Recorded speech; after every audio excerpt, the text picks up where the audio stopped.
when it comes to On Swift Horses, yes, it definitely tries its best to use its time well and take as much as it can from the book that it's based off of. But in the pursuit of trying to do as much as it can and really using these actors to the best of their abilities, it can feel much longer than it perhaps should. So to summarize the movie, it takes place in the 1950s. Lee and Muriel appear to be in love, and Lee is pretty much desperate for Muriel to marry him, and eventually sell her mother's house and move to California. This is not necessarily something Muriel wants to jump on because she loves her mother's house, she loves living in rural Kansas, but things get complicated when Lee's brother Julius shows up. Julius, while similar to his brother in terms of upbringing, he's much more of a wild card compared to Lee being more traditional, and you can tell there's some type of attraction, maybe not reciprocal, for Muriel when it comes to Julius. And it seems in a way that being close to Julius is what kind of seals the deal for Lee in order to get Muriel on board with Lee's dream. But moving to California, it kind of puts Muriel on this perpetual state of longing, and this leads her to not only still pine for Julius in a way, but also take an interest in a woman named Sandra and a few other people who make it seem that either Lee's dream is too small. No, Lee's dream is either too big for Muriel to know what her place is in it, or too small to make her feel like a person who can stretch out and really get comfortable. So getting to the review portion, the most interesting thing there might be about On Swift Horses is that when it comes to the presentation of queer people, nothing about it feels grandeur. It's all about learning, finding, or knowing what you want. And surprisingly, while there are certain parts of it for Julius that could be considered traumatic because he gets attacked, for the most part, it's not a traumatic type of film. When it comes to Muriel's sexual awakening, I guess you can say, and also her pursuit of learning if she likes women, it feels all very sweet in a way that almost makes you forget the fact that she's essentially cheating on Lee. And it's just because as much as Lee is a nice guy, doesn't seem to have any notable problems, he's not a gambler, he's not a drinker, anything like that, you also have to understand that Muriel seems to be one of those people who was torn between being comfortable in Kansas in a rural area with not much going on, yet once she gets exposed to what's outside there, it's kind of overwhelming and she wants to take it all in, but at the same time, it kind of feels like she doesn't belong, that this simple life with Lee is what she should have, and the back and forth with that you can see kind of frustrates characters like Sandra, who are very firm in their lesbianism. They have a good time with Muriel, could possibly see a future with them, but at the same time, Muriel's one of them frustrating, questioning bisexual types who, for people who are very firm in their sexuality, they hate being the ones that kind of become an experimentation, which is a whole different topic that I'm not going to go into because I'm not qualified.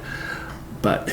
setting Muriel's journey aside, also what's very much beautiful to see is Julius's journey, because Julius is painted as this wild child, never going to settle down type, but you kind of realize as time goes on, for people like Lee and Muriel, it's easy for a guy like Lee to find someone like Muriel, someone who kind of balances them out, makes them feel alive and all that. For heterosexual relationships are easy to find if both sides are willing to put effort into it. Being someone who's gay in the 1950s, Julius finding someone like Henry is not as easy. But once you see him find Henry in Las Vegas, you see he wants to kind of do that settle down thing. He wants to have a stable, maybe boring job where he can do that, then come home to Henry, make love, laughter, play cards, stuff like that. And it really does present perhaps one of the most interesting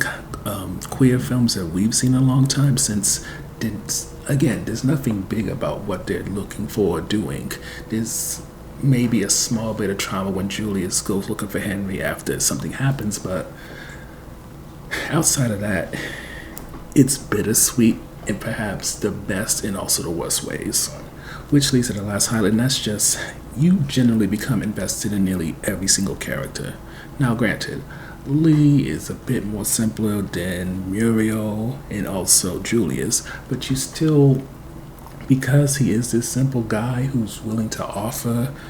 Muriel these things and seems to have some idea that something's going on, but he's not sure, so he doesn't want to blow up his life, you feel for the guy. For Muriel, you recognize that as much as she liked and appreciated living in rural Kansas, once she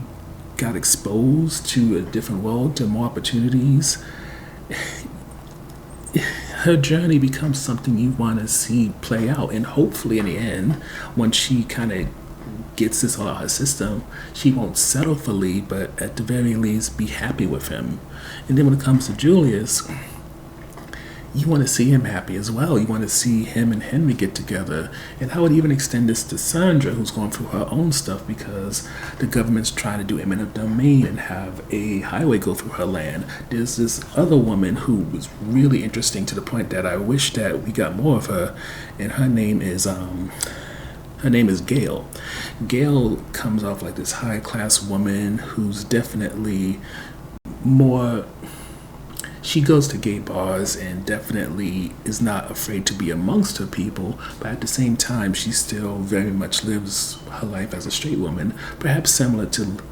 Muriel in some ways. And there's just this weird allure to her that makes you almost want to kind of check when it comes to the book this is based off of to see maybe that offers more about Gail that just got cut for time, because that's how interesting this character is. And then generally speaking, each character gives you something to latch onto them, and the actors' performances make it all the more something that you really want to invest time in. But with all that said, what could be frustrating for you watching this is, one, the ending is more of an ellipsis than a period, which is my least favorite kind of endings, because I get that life goes on after the camera stop rolling, so to speak. But at the same time, you feel like there's certain things that are missing, or the way that things end is not like a happily ever after, or their life ended up being total crap because of what they did. So that could be frustrating. But at the same time, this is also a long ass movie. I mean, the movie itself is specifically an hour and 57 minutes, so compared to other movies out there like the Marvel movies, or even the recent one Sinners, which is very good, it's not the longest thing out there. It's still like the longest movie out in theaters right now, but because it often does feel like so much is packed into this movie, it can feel like this would have been something that probably should have been a mini-series more than a concise movie. But with all that said, I'm definitely of the opinion that this is definitely something worth seeing. Maybe not necessarily in the theaters unless you like the theater experience, especially in terms of not getting any type of distractions, which would be very helpful for a movie of this length. But I would definitely say this is more so once it comes out on video on demand, rented, if it comes out on your favorite streaming platform, check it out. But if you do have access to see it in the movies and you have AMC A-List or one of the other subscription services, check it out.